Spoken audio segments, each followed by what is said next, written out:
a spark I shouldn't have felt, a choice I had to make. Welcome to Echoes of the Past, and don't forget to subscribe. I never thought my marriage would feel this stale. James and I had been together for 15 years, and somewhere along the way, we stopped looking at each other the way we used to. He was still my best friend, my partner. But the fire? It was barely a flicker now. The quiet, predictable rhythm of our life had become a comfortable routine. Morning coffee, work, dinner, a show on the couch, then sleep. I loved James, I really did. But I missed the way he used to look at me, the way his touch used to send a shiver down my spine. That's why, when he told me that his old college friend Ryan was moving back to town and wanted to meet up, I didn't think much of it. "You'll love him," James had said with a nostalgic smile. "He's a great guy. We used to be inseparable." So, when we arrived at the restaurant that night, I was expecting a casual dinner, maybe some reminiscing about their wild college days. What I wasn't expecting was Ryan. Tall, confident, the kind of presence that makes a room shift. His dark blue eyes met mine, and for a split second, I felt something I hadn't in years. Noticed. I felt a strange heat crawl up my neck. It was ridiculous. This was James's friend. I was a married woman. And yet, as he flashed me a slow, knowing smile, I couldn't shake the feeling that something had just shifted in my world. We were halfway through dinner when I realized I was laughing more than I had in months. Not the polite, forced kind of laughter, but the kind that makes your cheeks hurt. Ryan had this way of speaking. Bold, teasing, completely aware of his effect on people. The way he carried himself, the confidence in his voice, it was magnetic. He didn't just tell stories. He performed them, his eyes alive with energy, his hands expressive, his smirk knowing. And I was drawn in, caught in the current of his presence, feeling lighter than I had in years. "You have an incredible smile, Emily," he said, his voice smooth, confident.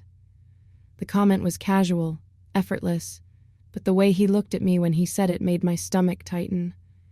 It wasn't the words themselves, it was the intent behind them, the unspoken challenge in his gaze. James was sitting right next to me, completely oblivious, scrolling through his phone for a moment as he checked his emails. And that's when it hit me. When had James last looked at me like that? When had I last felt wanted? I shook the thought away, forcing myself to focus on my plate, on the candlelight flickering in the dimly lit restaurant. But I could still feel Ryan's attention, the way his gaze lingered just a second too long before shifting away. At one point, when James and Sophie, Ryan's girlfriend, were caught up in conversation about real estate markets, Ryan leaned in slightly, his voice just low enough for me to hear over the soft hum of jazz playing in the background. "I remember James always talking about you back in college," he mused, swirling the deep red liquid in his wine glass. He was completely smitten. I used to wonder what kind of woman could hold his attention like that. I smiled politely, but my fingers tensed around the stem of my own glass. "And now that we've met?" He smirked, taking a slow sip before answering. "Now I see exactly why." Heat flooded my chest, climbing up to my neck. I glanced at James, still engrossed in conversation, unaware of the undercurrent sparking across the table. I shouldn't have felt anything, but my body had other ideas. My heart was beating just a little too fast. I excused myself to the restroom, needing a moment to collect my thoughts. As I walked away, I was hyper-aware of Ryan watching me. The air felt charged, as if something unspoken had been acknowledged between us, something neither of us should have dared to notice. In the mirror, I studied my reflection. Cheeks flushed, lips parted slightly, a strange energy buzzing under my skin. "What are you doing?" I scolded myself. "This is James's best friend. This is nothing." But the way my pulse quickened told me it was something. and that terrified me. That night, as we drove home, James talked about work, about how great it was to see Ryan again. I nodded, pretending to listen, but my mind was somewhere else, somewhere I shouldn't be. It started with something innocent. "It was great seeing you tonight. James is lucky." I stared at the message from Ryan for longer than I should have. It was harmless, right? Just a friendly text. I could have ignored it. I should have ignored it. Instead, I replied. From there, it snowballed. The messages became more frequent, playful at first, then a little too personal. He asked about my work, my hobbies, my dreams. Things James hadn't asked me about in years. I found myself waiting for his texts, smiling when his name popped up, checking my phone even when I knew he wouldn't have messaged. It was ridiculous, I told myself. I was acting like a teenager. And then, one evening, he sent, "I can't stop thinking about you." My breath hitched. My fingers hovered over the keyboard, my heart hammering against my ribs. A single message, a few words. And yet, it sent my world tilting sideways. I felt like I was standing on the edge of a cliff. One step forward, and everything I had built could crumble. So why was I still standing there? The next time we all met up was at Ryan's place. His girlfriend, Sophie, had invited us over for dinner. She was stunning. Tall, poised, the kind of woman who seemed untouchable. The house was beautiful, modern, sleek, with large windows that overlooked the city skyline. The kind of home that exuded wealth, success. And yet, despite its luxury, I felt an inexplicable tension settle over me the moment I stepped inside. I noticed how Ryan moved around me. Subtle, almost imperceptible. He never lingered too long in one spot, but I always felt his presence near. A glance across the room, a brush of his arm as he reached for a drink. It was enough to send a thrill down my spine. At dinner, he sat across from me, and our conversation was light, easy. But beneath the surface there was an undercurrent, a silent push and pull.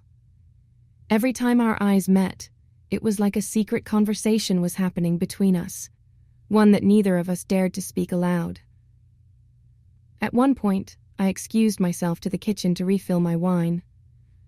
A moment later, I felt him behind me, too close. "You look incredible tonight," he murmured, his voice a shade lower than necessary. I could feel his breath near my shoulder, the warmth of his presence at my back. I turned sharply, my breath catching. "Ryan." "Tell me you don't feel it," he interrupted, his gaze intense. "Tell me you don't think about me." I opened my mouth, ready to shut it down, to remind him that I was married, that we couldn't do this. But my body betrayed me, the heat creeping up my chest, the way my fingers curled slightly against the countertop. Small signs that I had thought about him, more than I wanted to admit. The air between us was heavy, charged with something dangerous. For a fleeting moment, I wondered what would happen if I just let go.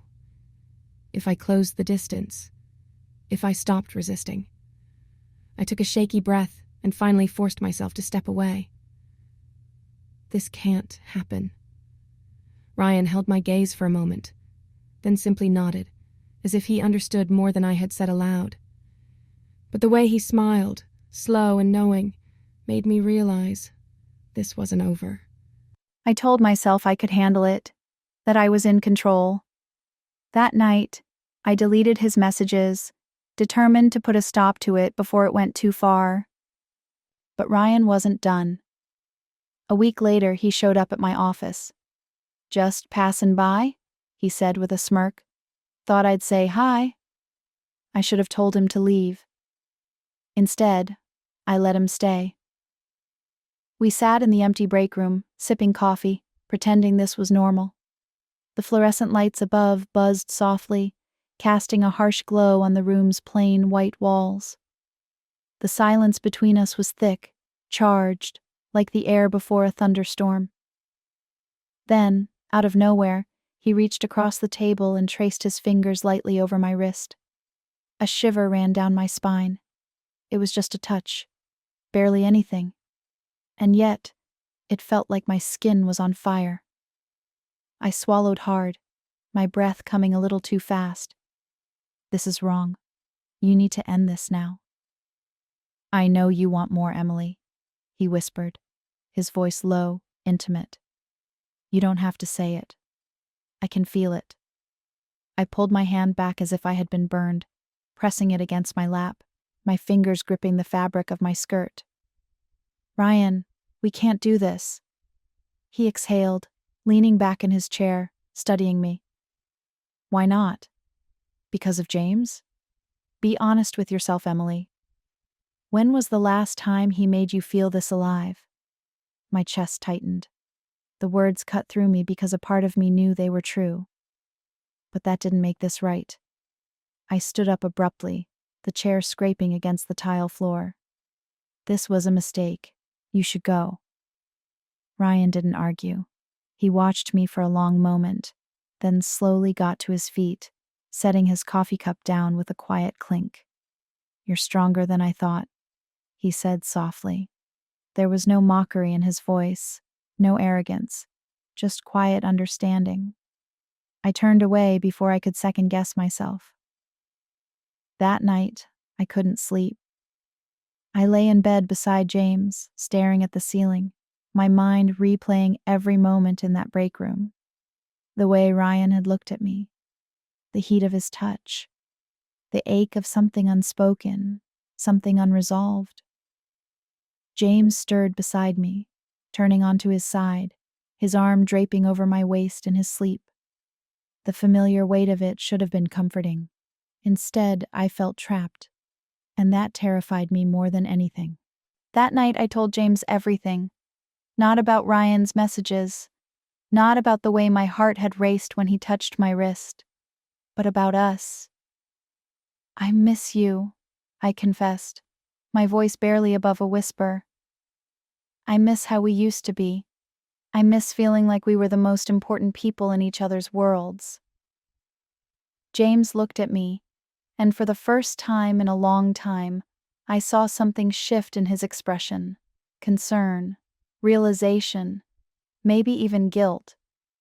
He set his phone aside, something he rarely did, and reached out for my hand. Emily, I had no idea you felt this way. The warmth of his touch sent a flood of emotions through me. I had been longing for this, for him, all along. Tears welled in my eyes, but they weren't of sadness. They were of hope. I miss us too, he admitted. Let's find our way back. And just like that, something shifted. A door that had been slowly closing between us cracked open again. For the first time in a long time, I believed we could walk through it together. The following days felt different.